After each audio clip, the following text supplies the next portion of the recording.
Hello.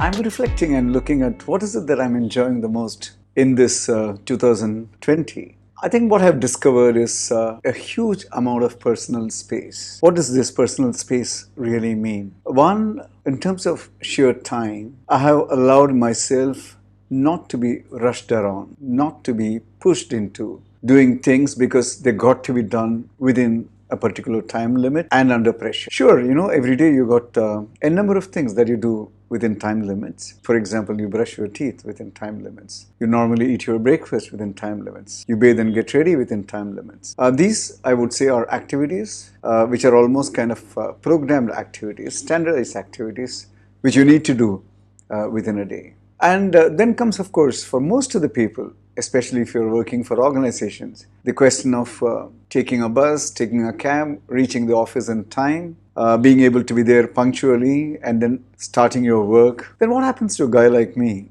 who doesn't have an office to go to? To go to my office, all that I need to do is to climb from my first floor bedroom or family room to my second floor, which is my den, my gym, plus my personal office space. Not too much of travel to do. One is the fact that there is this enormous freedom in terms of allocating your time the way that you want to. And I find it very satisfying that I feel like doing things in my own kind of pace. Like when I look at the last 2-3 weeks, and our man Friday from home, Srinivasan, he's not there. He's gone away because there's a medical treatment for him. So he's gone to his native place. So I'm doing a lot of work that's normally done by him, which is the maintenance work of the house, ensure that the water is pumped up to the tank, the garden is cleaned up, the outside of the house is kind of cleaned up. A whole lot of security related things, checking this, opening this, closing this. And all of that I'm doing without any hassle. Then I do my everyday physical workout, and that normally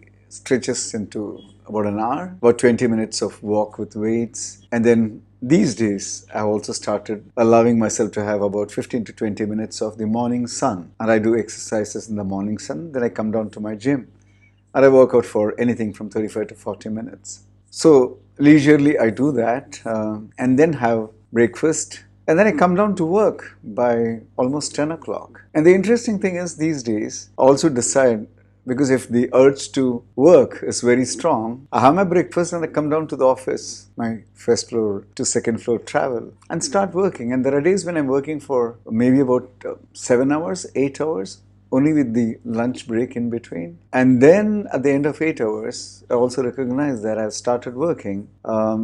And it's been very interesting. And I've not even shaved. I've not even taken bath. But it doesn't matter because I don't have to go to the outside world, formal world, and deal with formalities of being prim and proper. This part I'm really enjoying a lot. This space in terms of time. And the second thing is because of some of the visitors coming home, because of family reunion happening, and for a few other reasons. There is no office staff coming over. I've asked all of them, and not too many, just 2 or 3 of them, to work from home, and we would meet for reviews during the week whenever it is convenient. Or if the review is not required, we'll just talk on the phone and that's it. So in terms of physical space, the complete office space is also available for me. So I have actually got my 2 tables put together and everything spread out. So this physical space, the whole office, is also something that I'm enjoying. Yeah, let me talk about the third one, which is I'm doing things which trigger in my heart that call saying that respond to this. Yeah, there are a couple of client-related things which I respect, therefore I respond to. But in terms of my own creations, video recordings, whether it's the English recording or the Tamil recording, I'm doing the recordings as per the call deep within, which means I intensely feel about something, therefore I talk about it. I don't create a video because I got a deadline to create a video. No. Like for example, I was enjoying this freedom so much. Today evening, I cleaned up the outside of the house, collected all the dry leaves, brought them to the garden. Actually, there's a bit of mosquito issue, so I collected them together, put them into a concrete kind of a pot, and then burnt, and we had some smoke which will drive away the mosquitoes. I really enjoyed doing all that. So what I realized is qualitatively choosing to do what you want to do, without any judgment of whether it's a small job, a very pedestrian job, or a very important job.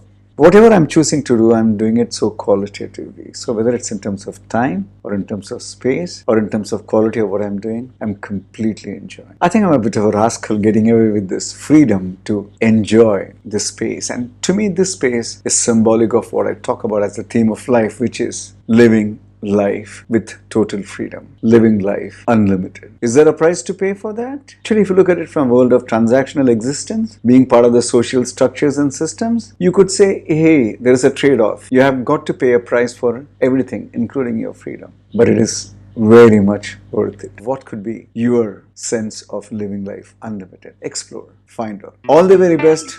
Thank you.